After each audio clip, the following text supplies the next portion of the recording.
Hello everyone, my Vaibhav Titarmare, lecturer in Mechanical Engineering Department, NIT Polytechnic, Nagpur. आप सभी का स्वागत करता हूं हमारे कोर्स अप्लाइड मैकेनिक्स में। आज के 38th लेक्चर में हम पढ़ने वाले हैं numericals on beam to calculate the reactions graphically. So here we go.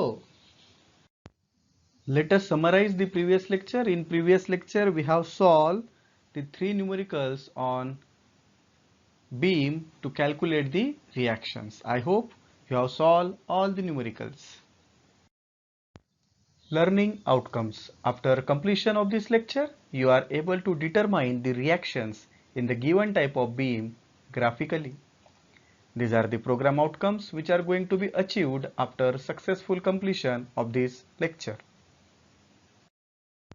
So let us solve the first numerical. क्या दिया है, हमें एक डायग्राम दी हुई है यहाँ पे और बोला गया है कि हमें इसको ग्राफिकली सॉल्व करना है।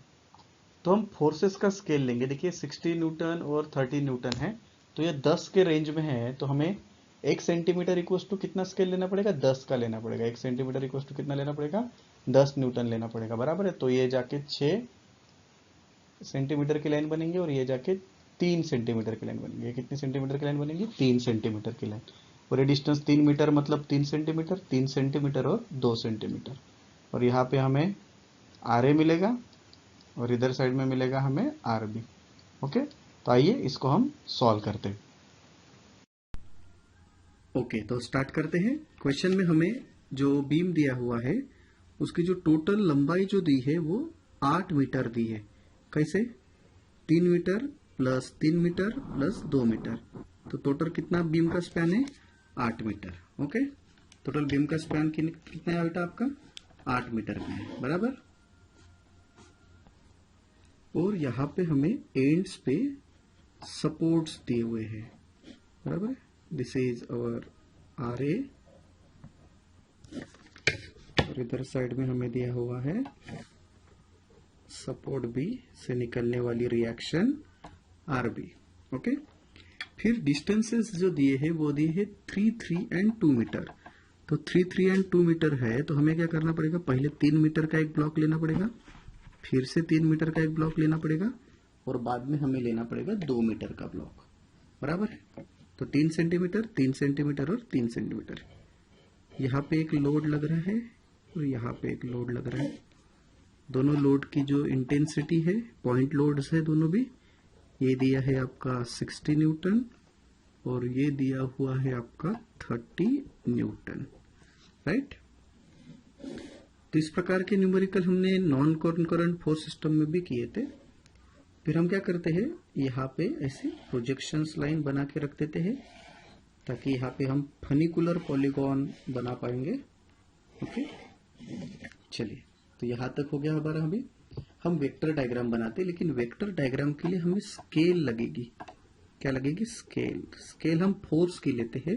तो ये जो 60 और 30 दिख रहा है, ये क्या है, ये 10 की रेंज में है। तो हम क्या ले लेते हैं, 1 सेंटीमीटर इक्वल टू 10 न्यूटन लेते हैं। 1 सेंटीमीटर इक्वल टू 10, तो 6 सेंटीमीटर मतलब कितना हो जाएगा, 6, और 30 न्यूटन मतलब कितना हो जाएगा, 3। तो 60 मतलब 6 और 30 मतलब 3 हो जाएंगे, बराबर है।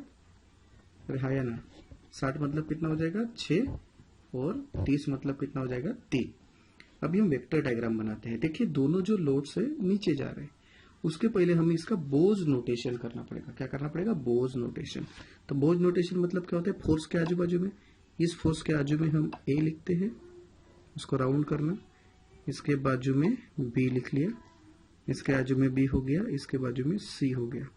ओके, और ये जो दोनों रिएक्शन है, इन दोनों रिएक्शन के बीच में हमें क्या करना है, और एक मार्किंग करना। अब ये D क्या है, D पॉइंट क्या बताएगा कि ये जो रिएक्शन A है RA, ये A और D के बीच में मिलेगा, और ये जो RB है ये C और D के बीच में मिलेगा। ध्यान में रखना आपने, RA कहाँ पे मिलेगा, A और D के बीच में, और RB कहाँ पे मिलेगा, C और D के बीच में। ओके, अभी हम वेक्टर डायग्राम बनाते हैं। अभी देखिए दोनों 60 और 30 नीचे जा रहे हैं, तो हमें क्या करना पड़ेगा, ऊपर से शुरुआत करनी पड़ेगी। तो हम यहां से शुरुआत करते हैं। से दिस पॉइंट इज A। हम A से B गए बीच में कौन मिले 60 मतलब हमें कितने सेंटीमीटर की लाइन नीचे बनानी पड़ेगी 6 सेंटीमीटर की। कितने सेंटीमीटर की लाइन नीचे बनानी पड़ेगी हमें 6 सेंटीमीटर की। तो आइए 6 सेंटीमीटर की लाइन बनाइए। तो आप ए से शुरुआत किए थे, कहां पे पहुंचेंगे बी पे। कहां पे पहुंच जाएंगे आप बी पे पहुंच गए अभी। फिर बी से सी कौन मिले बीच में 30 मतलब कितने सेंटीमीटर की लाइन 3 कहा जा रही है नीचे। तो हमें बी से और 3 सेंटीमीटर कहा जाना पड़ेगा नीचे जाना पड़ेगा, और कहा जाना पड़ेगा नीचे जाना पड़ेगा। तो हमें यहाँ पे पॉइंट मिलेगा सी। हम ए से बी नीचे आए और बी से सी भी नीचे आए, ये वेक्टर डायग्राम बने। लेकिन हमें यहाँ पे क्या करना पड़ता है, एक पोल लेना पड़ता है। क्या लेना पड़ता है, पोल, बराबर है।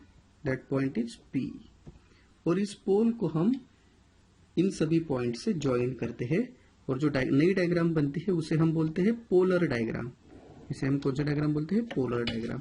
तो इन पोल्स से इन सभी पॉइंट्स को ज्वाइन कर देना है। कर दिया। अब ये जो डायग्राम बनी है, इस डायग्राम को हम बोलते हैं पोलर डायग्राम। कौन सा diagram, polar diagram. Polar diagram होने के बाद अभी हमको बनाना है फनिकुलर पॉलीगॉन। तो देखते हैं, ये जो रेंज दिख रही है आपको, ये ए की है, बीच वाली बी की है, और आखिरी वाली किसकी रेंज है, सी की है। तो इस रेंज में जाके हमको लाइंस बनानी है। तो सबसे पहले हम ए के रेंज में बनाते हैं। इसके ऊपर लाइन पे रख देना है अपने, ये वाली लाइन के ऊपर रोलर स्केल, और एक ए की रेंज में लाइन बनाना है। दिस इज द ए वाली रेंज, बना लिया। फिर बी पे रखना है और बी के एरिया में जाके लाइन बनानी है। हम जो ये बना रहे हैं इसको बोलते हैं फनिकुलर पॉलीगॉन। क्या बोलते हैं इसको, फनिकुलर पॉलीगॉन। फिर सी वाले के ऊपर रख दीजिए, सीपी लाइन के ऊपर, और एक लाइन सी के रेंज में बना लीजिए, सी के एरिया में। तो ये जो बना हुआ है इसे हम बोलते हैं फनिकुलर पॉलीगॉन। क्या बोलते हैं इसको हम बेटा, फनिकुलर पॉलीगॉन। और हमने पढ़ा हुआ है कि फनिकुलर पॉलीगॉन क्लोज रहना चाहिए, तो इसको क्लोज करना पड़ेगा। तो हम क्या करेंगे, ये जो फर्स्ट जो पॉइंट है और ये जो आखिरी वाला जो पॉइंट आया है, इसको हम ज्वाइन कर देंगे बाय मीन्स ऑफ क्लोजर। मैं जो बना रहा हूं ये dotted line, that is the closure. इसे हम क्लोजर बोलते हैं। क्लोजर से हमने इसको क्या कर दिया है, क्लोज। तो अभी हमारी जो डायग्राम है वो क्या हो गई, क्लोज हो गई। ओके, अभी आपको क्या करना है, अभी आंसर आने का है हमको।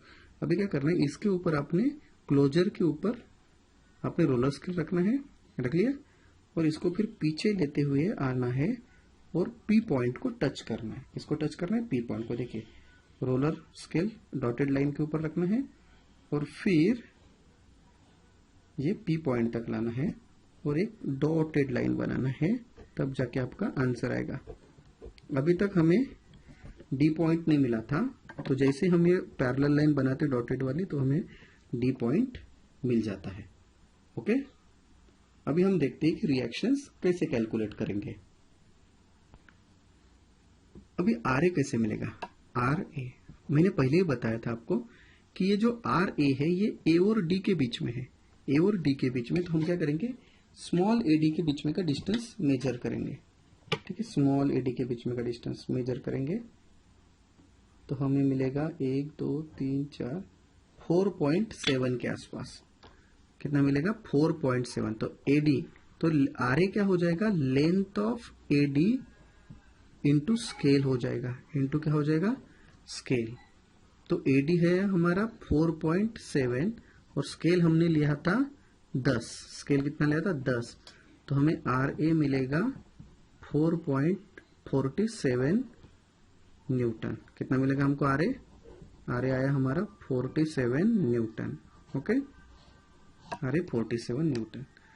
फिर आरबी कहाँ पे है, आरबी सी और डी के बीच में। आरडी कहाँ पे, सी और डी के बीच में। तो सी और डी का डिस्टेंस मेजर करना पड़ेगा हमें अभी। तो ये डिस्टेंस हमें मिल रहा है 4.3। कितना मिल रहा है, 4.3। तो हमें आरबी मिलेगा, आरबी किसके बीच में, length of C D into scale, length of C D into scale. तो सी डी आया हमारा 4.3 इंटू स्केल कितना है, 10 का। तो रिएक्शन बी मिलेगी आपको 43 Newton. Okay, so this is the way we have find out the reactions. Okay, RA and RB. I hope आप सभी को ये क्वेश्चन समझ में आया होगा. So the unit outcome that we have achieved: determine the reaction in the given type of beam graphically. In today's lecture, we have solved one numerical by graphical method to calculate the beam reactions, and these are the program outcomes that we have achieved.